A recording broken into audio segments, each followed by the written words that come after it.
Yesu yarancekeje ndongera ndaseka, Yesu yarancekeje ndanezererwa, Yesu yarancekeje ndongera ndaseka, niyo mpamvu mpora nseka.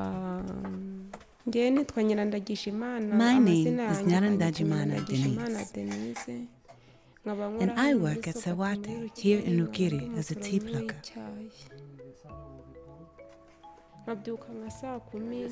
On work days, I wake up around 4:30 in the morning and get to work at about 7, depending on the route.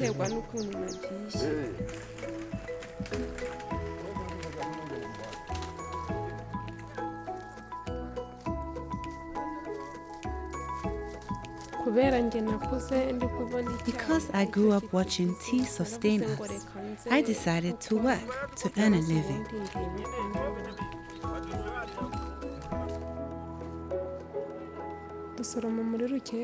We only pluck leaves in the Rukiri fields. When we finish one section, we move to the next one and harvest there.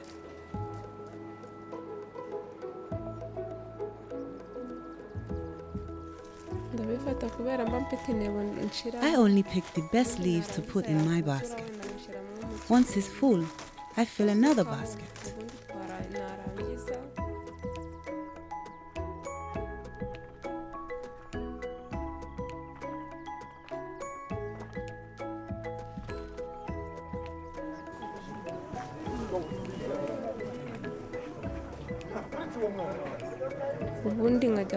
Then I join the others as we wait in line for our leaves to be weighed.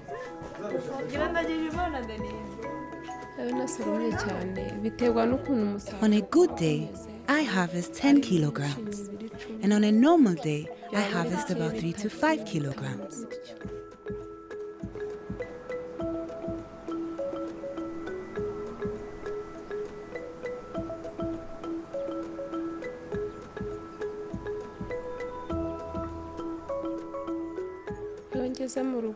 When I get home, I am tired due to the long walk, so I will usually rest, then prepare what to cook.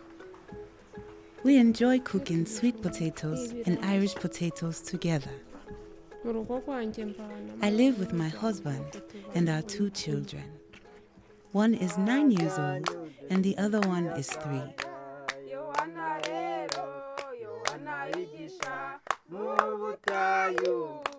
I like to sing with my kids, make stories, and laugh.